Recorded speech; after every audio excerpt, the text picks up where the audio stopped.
Shalom jemaat Tuhan, Galilee Blessing Church yang saya cintai. Saat ini kita masih ibadah online, belum bisa ibadah di gedung kita sendiri. Kita terus berdoa ya, jangan berhenti untuk kota kita dan juga untuk bangsa negara kita tercinta Indonesia. Dan Tuhan memberi kita semua kekuatan, kesabaran untuk bisa melewati hari-hari kita ke depan ini yang mungkin semakin sukar, tapi bersama Tuhan yakinlah bahwa selalu ada pertolongan Tuhan bagi setiap kita yang percaya kepadanya. Mari kita berdoa untuk mengawali ibadah kita pada saat ini. Bapa di surga yang baik, kami bersyukur buat kebaikan-Mu, perlindungan-Mu untuk setiap kami yang percaya kepada Engkau ya Bapa. Untuk kami bisa memiliki hati yang teguh, hati yang tegar, melewati hari-hari kami sesukar apapun, sebesar apapun problem yang kami hadapi setiap hari, kami percaya selalu ada solusi, selalu ada jalan keluar, pertolongan Tuhan yang tidak pernah terlambat dalam hidup kami semuanya. Terima kasih Bapak, kami membangun iman kami semakin kuat, semakin tegar di masa yang sukar sekalipun.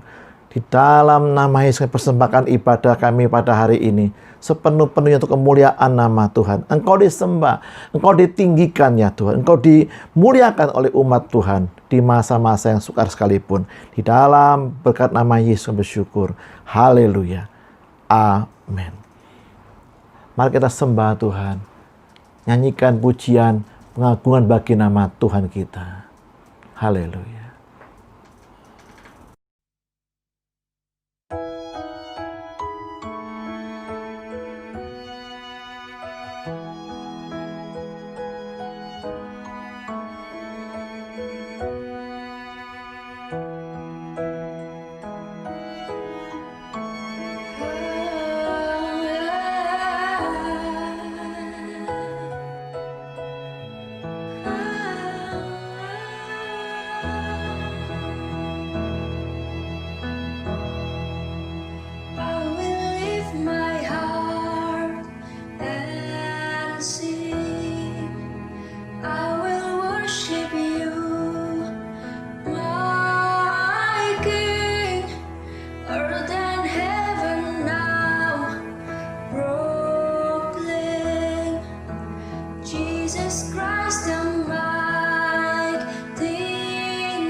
pikiran yang bangkit dan menang.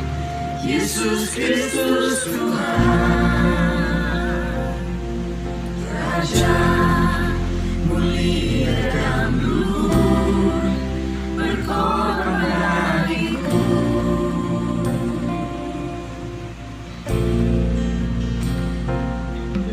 Maka jiwaku memuja, menyembah Sang Raja, Yesus Kristus Tuhan. Segala sempurna kuasa-Mu,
dipuji, layak disembah, layak dipuji,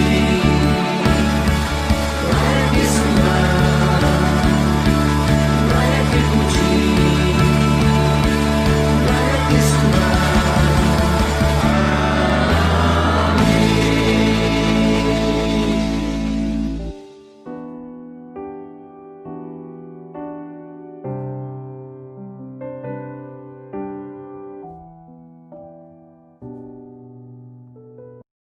Selamat pagi Bapak Ibu Saudara sekalian, Shalom. Lama nggak ketemu, hari ini kita bertemu kembali, walaupun hanya secara online, tapi saya percaya bahwa kita semua dalam kondisi yang baik-baik saja. Baiklah Bapak Ibu Saudara sekalian, sesuai dengan firman Tuhan, tema yang kita diberikan pada minggu ini, saya ajak Bapak Ibu Saudara sekalian untuk membaca dari firman Tuhan di dalam Kitab Keluaran pasal 33. Kitab Keluaran pasal 33, saya akan bacakan beberapa ayat. Nanti setelah itu kita akan berdoa setelah itu. Keluaran 33 ayat 1 sampai yang keempat, yang pertama. Begini firman Tuhan. Berfirmanlah Tuhan kepada Musa, pergilah, berjalanlah dari sini, engkau dan bangsa itu yang telah kau pimpin keluar dari tanah Mesir, ke negeri yang telah kujanjikan dengan sumpah kepada Abraham, Ishak dan Yakub demikian. Kepada keturunanmu lah akan kuberikan negeri itu. Aku akan mengutus seorang malaikat berjalan di depanmu dan akan menghalau orang Kanaan, orang Amori, orang Het, orang Feris, orang Hewi dan orang Yebus, yakni ke suatu negeri yang berlimpah-limpah susu dan madu.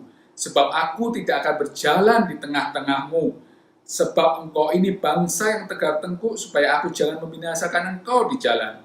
Ketika bangsa itu mendengar ancaman yang mengerikan ini, berkabunglah mereka dan seorang pun tidak ada yang memakai perhiasannya.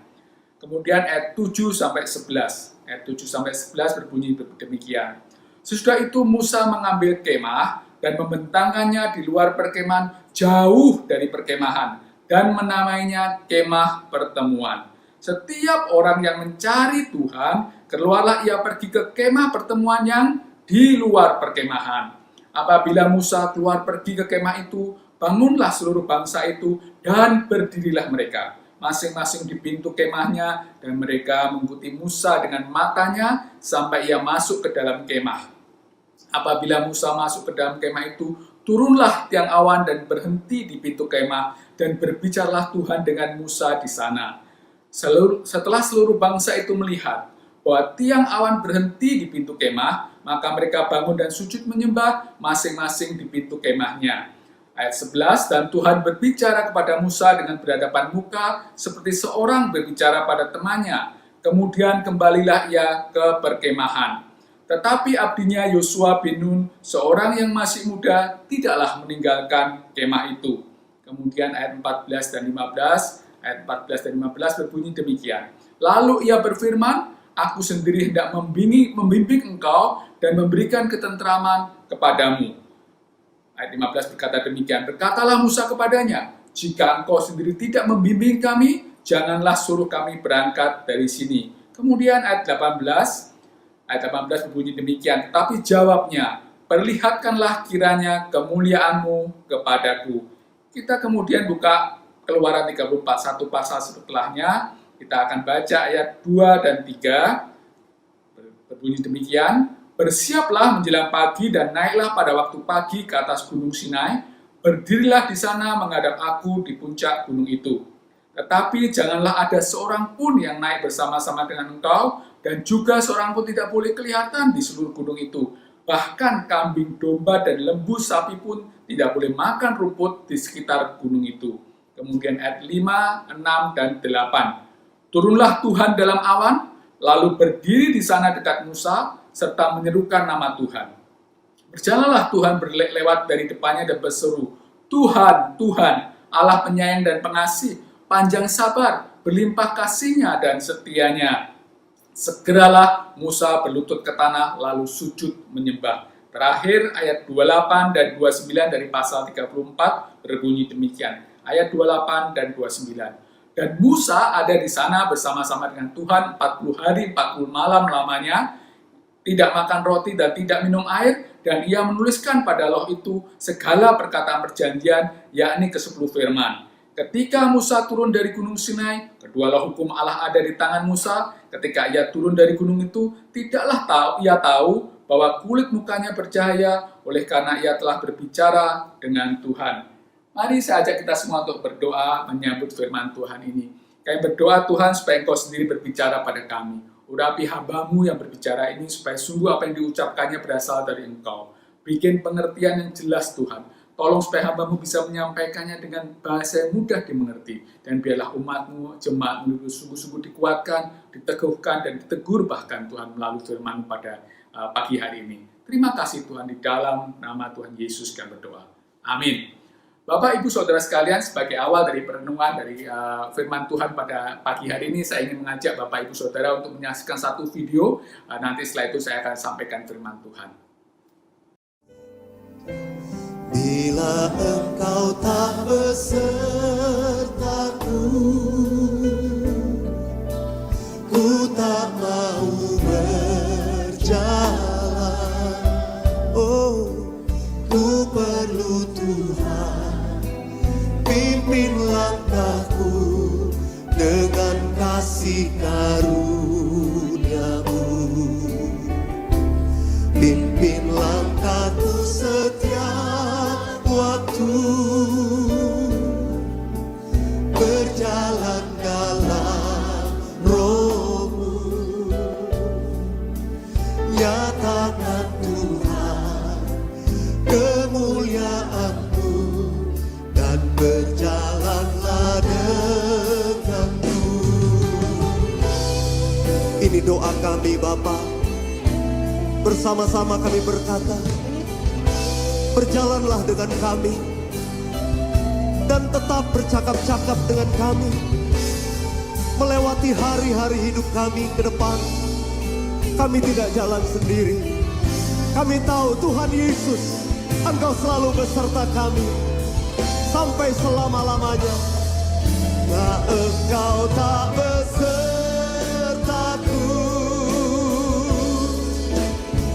tak mau berjalan. Ku perlu Tuhan, pimpin langkahku dengan kasih karunia-Mu. Pimpin langkahku setiap waktu, berjalan dalam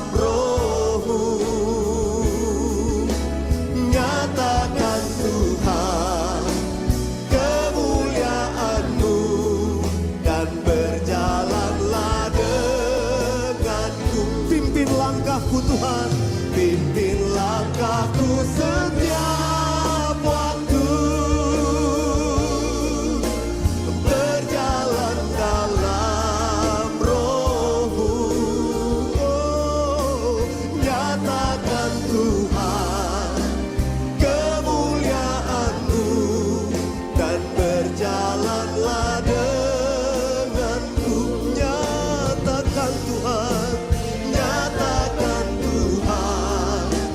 kemuliaan-Mu, dan berjalanlah denganku. Nyatakan Tuhan, nyatakan Tuhan kemuliaan-Mu, dan berjalanlah denganku. Bapak, Ibu, Saudara sekalian, hari-hari ini rasanya buat kita tuh sangat tidak enak. Di tengah-tengah situasi yang COVID ini, rasanya hati kita tuh sangat tidak menentu. Beberapa teman saya di kantor ada yang betul-betul sebegitu ketakutannya di tengah-tengah COVID ini, karena banyak orang-orang sekitarnya kena atau bahkan meninggal. Bahkan saya sendiri, Bapak, Ibu, Saudara sekalian, di satu titik pernah ketakutan. Kenapa? Karena saya sempat dekat sekali dengan satu staf yang dia positif COVID. Jadi kita jadi kepikiran, jadi cemas, jadi takut. Belum lagi dengan akibat dari COVID ini. ekonomi turun drastis, ekonomi kemudian bisa jelek sekali, PHK terjadi di mana-mana, keuangan kita morat-marit. Oh, banyak sekali yang terjadi di tengah-tengah COVID ini. Kita jadi gelisah, kita jadi takut, kita jadi khawatir apa yang akan terjadi dengan hidup kita gara-gara COVID ini. Bapak, Ibu, Saudara sekalian, video yang tadi kita dengarkan, yang kita lihat itu berasal dari apa yang tadi kita baca. Keluaran 32, 33, dan 34. Kisahnya dimulai daripada Keluaran 32 ketika Musa ada di Gunung Sinai dan selesai mendapatkan 10 perintah Allah. Dan kemudian Tuhan berbicara sama dia. Musa, lihat itu. Orang Israel di bawah sana sedang berbuat dosa. Mereka bikin patung lembu emas dan menyembahnya. Karena itu Musa, aku tidak hancurkan, aku tidak musnahkan orang Israel ini. Dan aku akan bikin satu umat baru dari engkau, Musa. Musa kaget begitu mendengar hal tersebut. Dan kemudian dia berusaha melunakkan Tuhan, berusaha memperlembut hati Tuhan. Dia bilang, Tuhan jangan, Tuhan jangan. Dan akhirnya Tuhan lembut hatinya dan tidak jadi memusnahkan orang Israel. Musa kemudian turun dari Gunung Sinai, dan ketika dia akhirnya melihat apa yang dilakukan oleh orang Israel, gantian Musa yang marah. Oh, dia begitu marah melihat apa yang dilakukan oleh orang Israel dan Harun secara khusus. Karena itu kemudian dia hancurkan kedua loh batu yang dia bawa dari Gunung Sinai. Dia hancurkan patung lembu emas itu, dan dia suruh orang-orang Lewi untuk membunuh orang-orang yang sudah menyembah patung lembu emas itu. Pada hari itu 3.000 orang Israel mati terbunuh. Dan kemudian Musa bilang sama Tuhan, Tuhan, orang Israel ini sudah berdosa. Ampuni mereka, Tuhan, ampuni mereka. Kalau Tuhan tidak berkenan, baik-baiknya aku saja yang dihapuskan dari kitab kehidupan. Tapi Tuhan bilang, enggak Musa, enggak. Aku hanya hukum orang yang berdosa. Tapi orang yang tidak berdosa, orang yang sungguh-sungguh setia, aku akan setia. Itu latar belakang di kitab Keluaran 32. Dan kemudian kita baca tadi di ayat yang pasal yang ke-33. Apa yang terjadi kemudian? Nah, Bapak, Ibu, Saudara sekalian, tolong perhatikan baik-baik. Karena nanti saya akan banyak bilang perhatikan. Karena kisah ini begitu menariknya, Bapak, Ibu, Saudara sekalian. Apa yang terjadi setelah pasal 32 tadi? Pasal 33 tadi kita baca dibuka dengan kata-kata gini. Tuhan bilang sama Musa, Musa, sekarang bawa orang Israel, orang yang sudah bangsa yang sudah kamu bawa dari Mesir ini. Aku akan bawa mereka ke tanah Kanaan. Aku akan buat mereka menguasai tanah Kanaan. Aku akan halau musuh-musuh mereka. Aku akan halau bangsa-bangsa sekitar yang menguasai tanah Kanaan. Aku akan berikan tanah Kanaan itu, tanah yang berlimpah susu dan madunya, sesuai dengan janjiku kepada mereka. Lihat Bapak, Ibu, Saudara sekalian, perhatikan. Janji kesetiaan Tuhan tidak bisa dikalahkan oleh ketidaksetiaan oleh orang Israel.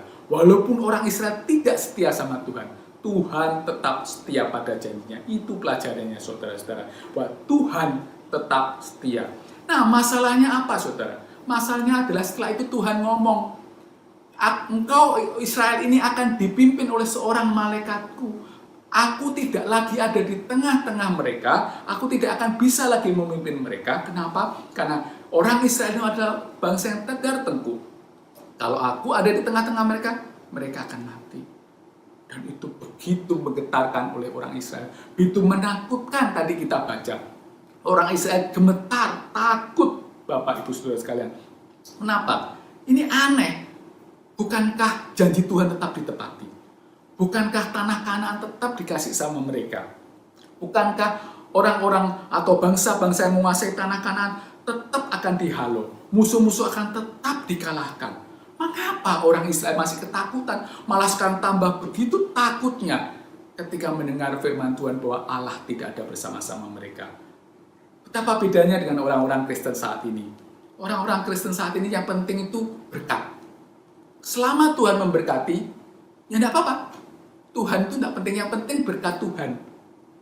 Berkat itu nomor 1, Tuhan nomor 2. Tidak seperti itu yang orang Israel. Orang Israel itu ternyata begitu takut. Tuhan tidak ada bersama-sama dengan mereka. Buat mereka, Tuhan itu lebih penting daripada berkat. Buat mereka, lebih penting Tuhan ada bersama mereka daripada mereka dapat tanah Kanaan tapi tidak ada Tuhan.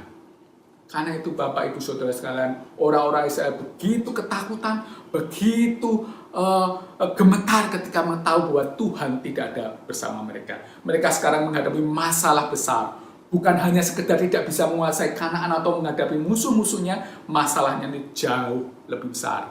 Masalahnya apa? Tidak ada Tuhan bersama dengan mereka. Nah, karena itu Bapak Ibu Saudara sekalian, pelajaran pertama dari kisah ini, kita sebagai orang-orang Kristen, apa yang penting buat kita? Apakah Tuhan ataukah berkat Tuhan? Mana yang lebih penting buat kita? Dan ketika kemudian ada masalah, kita mau ngapain? Kita mau ngapain, Bapak Ibu Saudara sekalian? Nah, kisah berlanjut, Bapak Ibu Saudara sekalian, ketika Musa tahu kondisinya, ketika Musa tahu betapa Tuhan tidak akan memimpin mereka lagi, apa yang dilakukan Musa? Ayat 7 sampai 11 dalam Keluaran 33 bilang, Musa kemudian mendirikan sebuah kemah. Perhatikan baik-baik sekali lagi Bapak Ibu Saudara sekalian, Musa mendirikan kemah itu jauh dari kemah perkemahan orang Israel, jauh. Jadi kalau mau pergi ke sana harus jalan dulu. Harus perlu waktu untuk sampai ke sana. Dikatakan juga kalau Musa ke sana atau orang Israel ke sana, mereka harus pergi ke kemah pertemuan itu yang katanya jauh dari perkemahan. Apa artinya Bapak Ibu Saudara sekalian? Orang Israel ini tahu bahwa ketika lagi masalah, mereka perlu menghampiri Tuhan. Mereka perlu datang kepada Tuhan. Mereka perlu mendekat kepada Tuhan. Dan ketika mereka dekat sama Tuhan, ketika mereka berusaha untuk mencari Tuhan, menghampiri Dia, itu artinya mereka harus berjalan ke kemah pertemuan itu. Dan itu perlu waktu. Kemah itu didirikan jauh dari perkemahan orang Israel. Artinya apa? Jauh dari kerutinan hidup orang Israel. Di sanalah mereka bertemu sama Tuhan. Artinya Bapak Ibu Saudara sekalian, ketika kita mempunyai masalah, kita juga harus tahu kita perlu mendekat sama Tuhan. Kita perlu datang sama Tuhan. Dan ketika datang sama Tuhan, kita perlu datang dengan sungguh-sungguh. Kita harus menjauhkan diri dari kerutinan hidup kita. Kita harus menjauhkan diri dari segala yang kita hadapi. Kita datang sungguh-sungguh. Mungkin perlu usaha, perlu waktu. Ya itulah kita menyendiri sama Tuhan. Perhatikan baik-baik bagaimana prosesnya ketika Musa datang ke kemah pertemuan itu. Musa, bayangkan Bapak Ibu Saudara, Musa jalan dari perkemahan Israel kemudian menuju ke kemah pertemuan. Ketika mereka berjalan, orang Israel berdiri semua di depan kemahnya masing-masing dan dikatakan mengikuti Musa masuk sampai ke dalam kemah. Dan ketika Musa sampai masuk ke kemah pertemuan, dikatakan awan kemuliaan Tuhan turun ke atas kemah itu. Dan kemudian Musa masuk. Setelah itu, Bapak Ibu Saudara sekalian, orang-orang Israel ketika melihat awan itu turun, orang Israel itu kemudian sujud menyembah. Sujud menyembah. Bapak Ibu Saudara sekalian, saya jadi teringat ketika dulu saya masih mahasiswa. Betapa ketika kami dalam waktu itu lagi begitu menggebu-gebunya pelayanan dalam Tuhan. Ketika kita melaksanakan keputusan doa, kita itu memuji, menyembah Tuhan. Sampai kepala kita itu sampai ada di lantai tempat kita melakukan persekutuan doa. Ya itu yang dimaui oleh Tuhan. Ketika kita datang ke Dia, kita betul-betul mencari Dia. Menggunakan waktu kita, bukan hanya sekedar menyisihkan, tapi sungguh-sungguh menyiapkan hati, waktu, pikiran kita untuk datang kepadanya. Dan itu yang dilakukan oleh Musa. Musa di sana dikatakan sampai Tuhan itu berbicara muka dengan muka. Tuhan berbicara seperti kepada temannya. Dikatakan begitu akrabnya Musa sama Tuhan. Karena itu tidak heran Bapak Ibu Saudara sekalian, kemudian Tuhan jatuh hati. Tuhan melembut hatinya. Kalau sebelumnya Tuhan bilang aku nggak akan mimpin orang Israel, sekarang Tuhan bilang aku sendiri yang akan pimpin orang Israel. Hati Tuhan luruh. Hati Tuhan lembut ketika Musa dan orang Israel datang kepadanya. Orang Israel dan Musa tahu dengan pasti bahwa Tuhan ingin kedekatan. Tuhan ingin mereka itu datang kepadanya, menyembah Dia. Demikian juga kita Bapak Ibu Saudara sekalian. Ketika kita punya masalah, khususnya hari-hari di tengah-tengah COVID ini, yang kita nggak tahu kapan ini akan selesai, dan masalahnya akan begitu masih banyak sekali, kita perlu datang kepadanya. Kita perlu menghampiri hadiratnya. dan Tuhan akan turun tangan. Bapak Ibu Saudara sekalian. Kemudian ayat 14-15 berkata demikian, aku sendiri akan membimbing engkau dan memberikan engkau ketentraman. Bahasa Inggrisnya lebih bagus. My presence will go with you and give you rest. Rest, istirahat, ketenangan. Kalau kita datang padanya, kita dekat padanya, maka hal yang pertama yang Tuhan berikan adalah rest, ketenangan. Ketenangan dalam hidup kita. Kita nggak khawatir lagi terhadap begitu banyak masalah yang ada di sekitar kita. Karena kita ada dalam hadirat Tuhan. Tuhan berikan ketenangan dalam hidup kita. Dan Musa kemudian menjawab, Tuhan, kalau engkau tidak bersama kami, jangan suruh kami pergi dari sini. Bahasa Inggrisnya, if your presence does not go with us, do not ask us to go up from here. Jangan suruh kami pergi dari sini. Buat Musa, buat orang Israel, Tuhan dan kehadirannya jauh lebih penting daripada masalah mereka. Berkat itu akan datang ketika Tuhan bersama mereka. Bahkan ketika berkat tidak datang pun, begitu ada Tuhan, kita akan ada ketenangan, akan ada rest. So, Bapak Ibu Saudara, masalah mereka terbesar sekarang sudah terselesaikan. Tuhan kembali mau memimpin umatnya. Tuhan kembali mau memimpin umatnya. Bukan hanya itu, janji Tuhan yang semula bahwa tanah Kanaan akan diberikan mereka, bahwa musuh-musuh akan dihancurkan, tidak berubah. Bahkan ada bonusnya sekarang. Tuhan bersama mereka. Selesai saudara? Belum. Tadi kita sudah baca, buat orang Israel mungkin sudah selesai, tapi tidak buat Musa. Buat Musa, bukan dia datang kepada Tuhan, dekat sama Tuhan, bukan hanya ketika dia ada masalah, bukan sekedar untuk menyelesaikan masalah, bukan. Tapi Musa punya kerinduan yang lebih lagi. Dia lebih ingin intim sama Tuhan, dekat sama Tuhan. Karena itu Bapak Ibu Saudara sekalian, ayat 18 tadi berkata, Tuhan, perlihatkanlah kemuliaan-Mu kepadaku. Show me your glory. Demikian kata Musa. Begitu rindunya Musa untuk dekat sama Tuhan.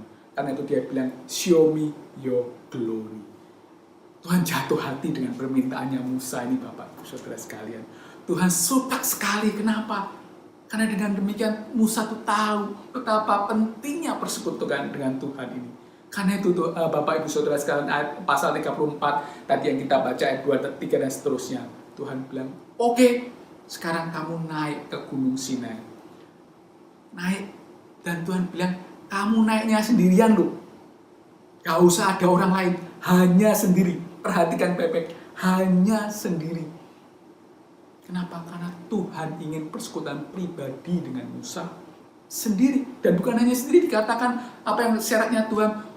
Supaya gunung itu, Gunung Sinai itu, tidak ada orang. Tidak boleh ada orang ikut Musa. Bahkan tidak boleh ada orang kelihatan di gunung ini.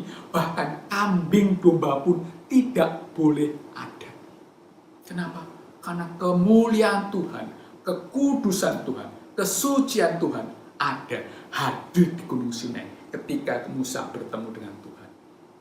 Ayat yang tadi kita baca Bapak Ibu Saudara sekalian, akhirnya Musa naik ke atas dan dia bersekutu dengan Tuhan. Berapa lama Bapak Ibu Saudara? 40 hari, 40 malam. Dan dikatakan selama 40 hari, 40 malam itu Musa bahkan tidak makan dan tidak minum. Just between Moses and God. Hanya Tuhan dan Musa bersekutu luar biasa, Bapak Ibu Saudara sekalian. Saya bisa bayangkan betapa Gunung Sinai pada waktu itu dipenuhi kemuliaan Allah selama 40 hari, 40 malam itu. Bayangkan Bapak Ibu Saudara sekalian, kalau ada kambing domba aja makan rumput di dekat Gunung Sinai, Tuhan bilang itu akan mati. Kalau ada orang yang mau mendekati Gunung Sinai, itu akan mati. Kenapa? Karena kekudusan Allah, kemuliaan Tuhan yang begitu luar biasa hadir di Gunung Sinai. Saya teringat peristiwa ketika Salomo mentahbiskan bait Allah. Saudara kalau baca pentahbisan bait Allah di sana dikatakan ketika kemudian Salomo mempersembahkan korban dan Tuhan mengirimkan api untuk korban bakaran itu, dikatakan asap kemuliaan Allah itu hadir di di dalam kemah suci itu. Sehingga dikatakan imam-imam itu sampai sesak nafasnya, nggak bisa bernafas. Kenapa? Karena merasakan kemuliaan Allah yang begitu luar biasa. Bapak Ibu Saudara sekalian, seharusnya itulah yang kita inginkan dalam hidup ini. Seharusnya itulah yang kita mau dalam hidup ini. Bukan sekedar datang kepada Tuhan untuk menyelesaikan masalah kita. Bukan datang kepada Tuhan hanya minta tolong. Tapi yang paling utama adalah kita merasakan kekudusan Tuhan. Kita merasakan kehadiran Allah. Dan kita merasakan ketenangan bersama dengan Dia. Just alone with God. Itu yang dialami oleh Musa, Bapak Ibu Saudara sekalian. Dan saya bisa merasakan kekudusan Allah yang begitu luar biasa. Saat saya sedang menyiapkan renungan ini, Bapak Ibu Saudara sekalian, suatu pagi saya mengalami suatu kerinduan untuk menyembah Tuhan. Dan saya sungguh merasakan betapa Allah hadir, kekudusannya hadir. Saya sampai nangis dan kemudian saya bisa memuji, menyembah Tuhan. Karena saya merasakan kekudusannya hadir dalam hidup saya. Dan itu yang saya ingin Bapak Ibu Saudara juga rasakan. Lihat video sebentar akan saya setel ini. Di dalamnya kita melihat bagaimana kita merasakan kekudusan Allah. Lihat di sana betapa umat Tuhan itu tanpa diperintah mereka menyanyikan lagu Kudus, Kudus, Kuduslah Tuhan. Dan rasakan betapa Allah terjadi dalam hidup kita. Mari kita saksikan video yang berikut ini, Bapak Ibu Saudara sekalian.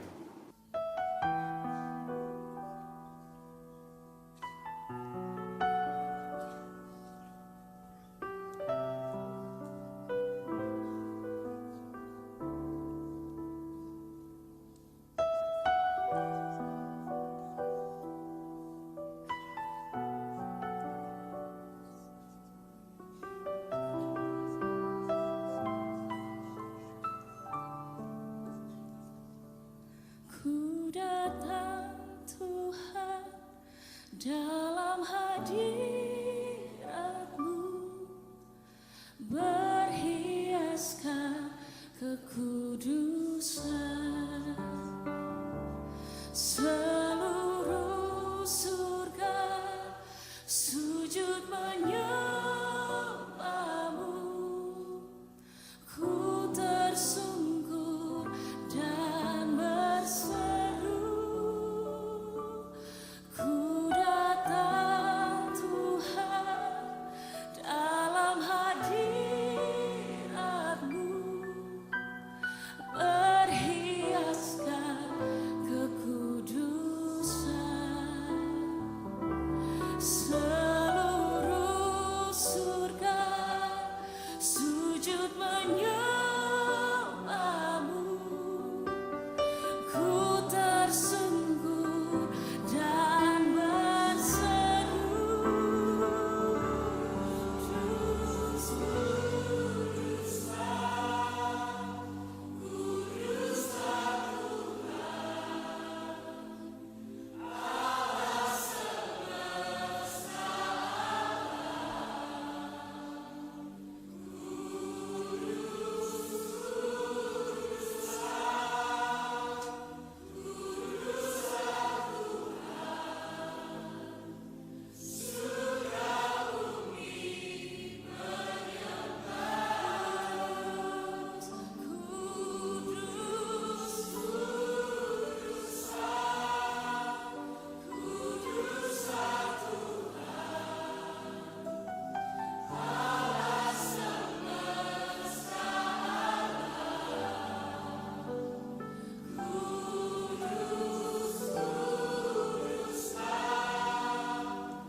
Bapak Ibu Saudara sekalian, kita sudah saksikan tadi video tadi. Kita merasakan hadirat Allah, kekudusan Allah hadir dalam persekutuan tadi. Apakah kita juga rindu seperti itu? Bapak Ibu Saudara sekalian, Tuhan itu sangat disukakan dengan persekutuannya dengan Musa 40 hari 40 malam. Dan Musa juga merasakan hadirnya Allah. Sehingga tadi ayat 28 dan 29 kita lihat di sana, ketika Musa turun, dia nggak sadar bahwa wajahnya itu bercahaya dengan kemuliaan Allah. Dikatakan karena dia sudah bertemu, sudah berbicara dengan Tuhan, wajahnya itu bercahaya. Saya rasa itulah akan terjadi dalam hidup kita kalau kita mengalami persekutuan, kita mengalami kedekatan sama Tuhan, kita mengalami hadirat dan kekudusan Allah dalam hidup kita. Ketika kita sering bersekutu dengan Tuhan, orang di luar sana akan melihat betapa orang ini berbeda, betapa orang ini ada wibawa Allah, ada kemuliaan Tuhan yang ada di dalam diri orang ini. Itu yang kita alami sama seperti yang dialami Musa, Bapak Ibu Saudara sekalian. Masalahnya, Bapak Ibu Saudara sekalian, betapa sering dalam hidup ini kita melupakan persekutuan dengan Tuhan. Kita lupa untuk dekat sama Dia. Begitu banyak kerutinan hidup ini membuat kita jauh dari Tuhan. Kita lupa sama Tuhan, Bapak Ibu Saudara sekalian.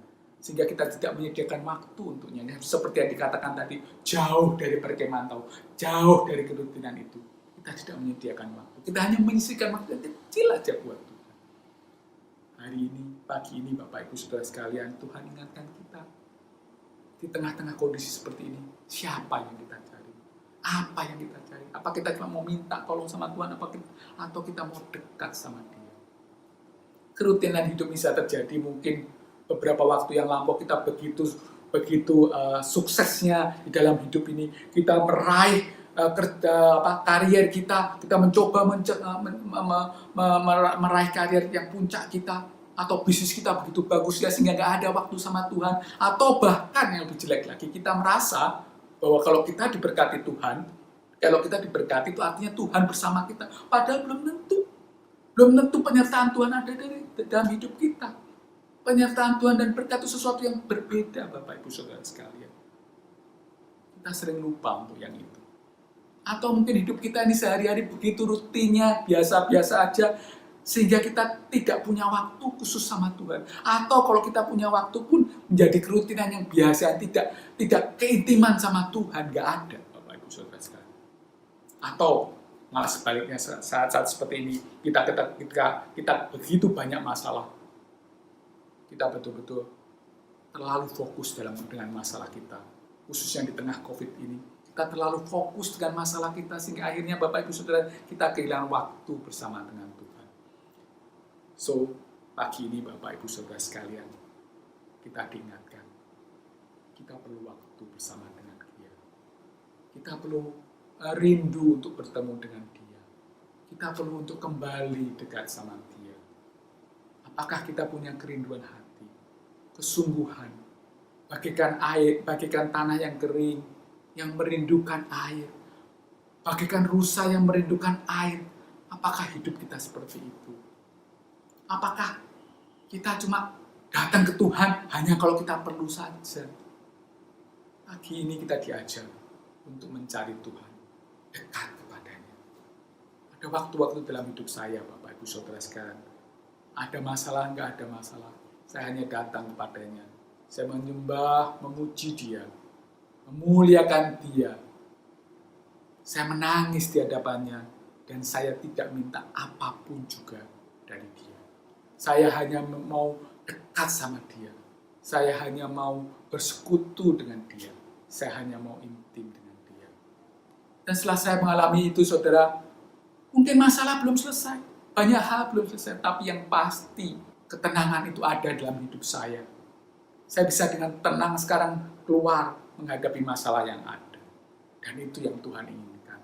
So, Bapak Ibu Saudara, maukah kita pada hari ini, pagi ini, kembali kepadanya, cari Dia, cari hadiratnya, cari kekudusannya, rasakan, alami kehadirannya dalam hidup kita, dan terima ketenangan dalam hidupnya.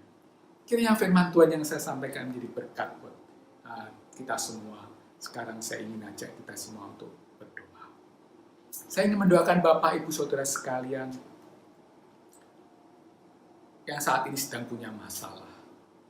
Saya nggak tahu masalah Bapak Ibu Saudara sekalian, tapi satu hal, maukah kita kembali kepadanya? Maukah kita dekat lagi padanya? Sediakan waktu untuknya, rasakan hadiratnya.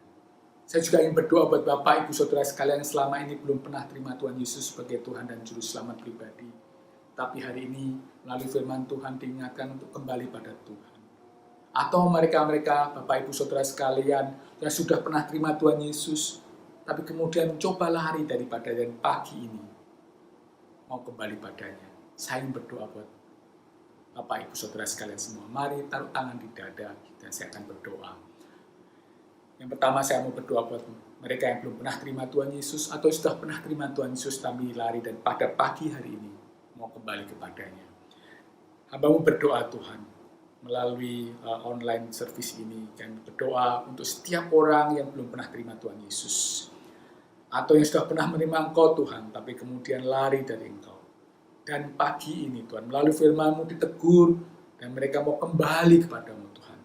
Yang berdoa supaya Engkau sendiri akan menghampiri mereka, membuka hati mereka. Dan mari Bapak, Ibu, Saudara sekalian berdoa bersama saya. Tuhan Yesus, aku mau buka hatiku untuk-Mu. Kami menerima Engkau sebagai Tuhan dan Juru Selamat pribadiku. Masuklah dalam hatiku dan bertahtalah sebagai Tuhan dan Juru Selamatku. Terima kasih Tuhan. Sekarang saya berdoa buat mereka yang punya masalah dan mereka yang punya kerinduan untuk kembali pada Tuhan, untuk intim sama Tuhan. Mari Tuhan, bekerjalah Tuhan, bekerjalah Tuhan, bekerjalah Tuhan. Mari Tuhan supaya kami sungguh-sungguh mau kembali kepadamu. Rindu Tuhan untuk bersekutu lagi dengan Engkau Tuhan. Untuk rindu Tuhan, untuk dekat lagi dengan Engkau. Merasakan kekudusan-Mu, merasakan kehadiran-Mu. Kami banyak masalah Tuhan. Tapi ketika kami punya masalah Tuhan, kami mau datang kepadamu. Dan kami mau rasakan kehadiran-Mu. Yang menenangkan jiwa kami, menenangkan hati kami. Dan akan menolong kami dalam setiap masalah kami. Terima kasih Tuhan, terima kasih. Kiranya Engkau terus memberkati kami semua di dalam nama Tuhan Yesus. Amin. Terima kasih Bapak, Ibu, Saudara sekalian. Tuhan memberkati kita semua. Haleluya. Terima kasih Bapak. Sebentar kami juga akan memperingati kemuliaan, kemenangan Kristus Yesus di kayu salib untuk menebus dosa kami. Kami akan menikmati persekutuan dengan tubuh dan darah-Mu Yesus. Ampuni semua dosa kami Tuhan. Karena dosa menghalangi berkat Tuhan masuk dalam hidup kami. Tapi pengakuan dosa kami membuka keran darah Yesus untuk membasuh, menyucikan, membersihkan semua dosa dan kelemahan kami. Engkau kuduskan roti dan minuman yang kami akan minum makan di dalam nama Yesus. Supaya menjadi sungguh-sungguh makan minuman tubuh dan darah-Mu Yesus, kami boleh bersekutu dengan tubuh dan darah-Mu Yesus sampai selama-lamanya. Terima kasih Bapa, kami sambut dengan penuh ucapan syukur tubuh dan darah-Mu ini. Haleluya. Amin. Mari jemaat sekalian, kita siapkan roti atau biskuit atau roti mari lainnya. Kita angkat tinggi-tinggi di hadapan Tuhan. Haleluya. Dan dengar firman Tuhan sebelum kita menikmati roti ini bersama-sama. Pada malam waktu Yesus hendak diserahkan, Ia mengambil roti, mengucap syukur atasnya, lalu dipecahkan roti, karena inilah tubuhku yang diserahkan, yang dipecah-pecahkan bagi kamu sekalian. Haleluya. Jemaat yang Allah kasih pada saat ini, apakah saudara percaya bahwa roti yang kita angkat tinggi, kita syukuri atasnya bersama-sama ini, berupa titik kontak kita bersekutu dengan tubuh Kristus. Amin. Dalam nama Yesus kita makan sama-sama dengan percaya, sampai kita ingat korban Yesus di kayu salib. Mari.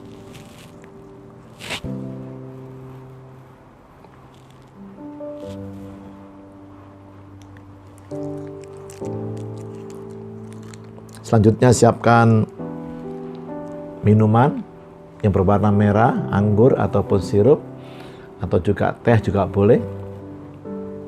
Angkat tinggi gelas atau cawan dan bersyukur atasnya untuk korban Yesus dan darah Yesus ini, perjanjian baru ini. Dengar firman Tuhan, setelah makan Yesus mengambil cawan, katanya, cawan ini adalah perjanjian baru yang dimeteraikan oleh darahku. Haleluya. Puji Tuhan. Apa saudara percaya bahwa cawan yang kita angkat tinggi, kita syukuri atasnya ini adalah titik kontak kita bersekutu dengan darah Kristus? Amin. Dalam nama Yesus kita minum sama-sama dengan percaya. Sebelum kita ingat korban Yesus di kayu salib. Mari kita minum sama-sama.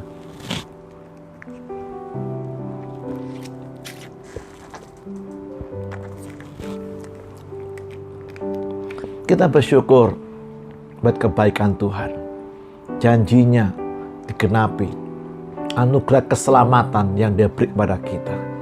Haleluya. Terima kasih Tuhan buat kebaikan-Mu ini Bapa. Terima kasih Tuhan. Haleluya. Kami tidak pernah lupa Tuhan di mana dan bagaimana Engkau memungut kami dari lumpur dosa. Untuk Engkau jadikan kami anak-anak-Mu. Sungguh kami bersyukur Bapa.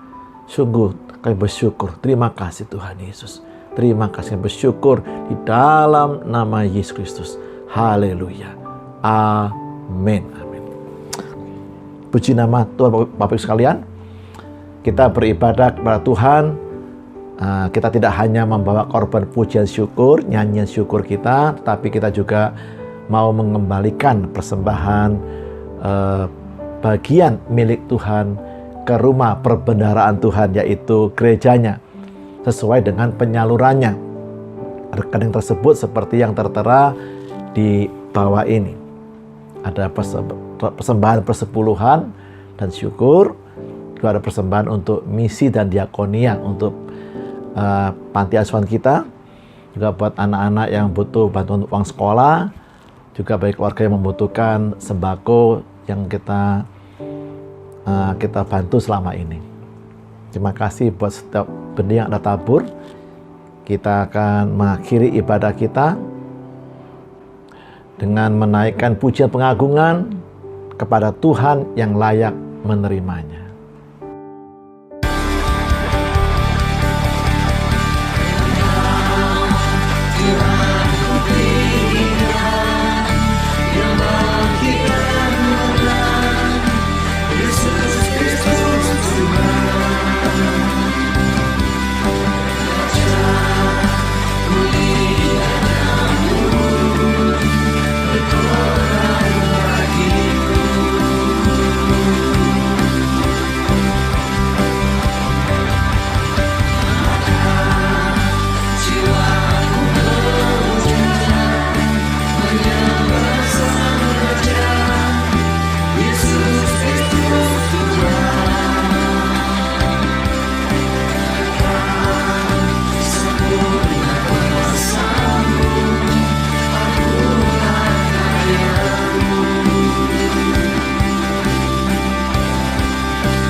Haleluya, haleluya.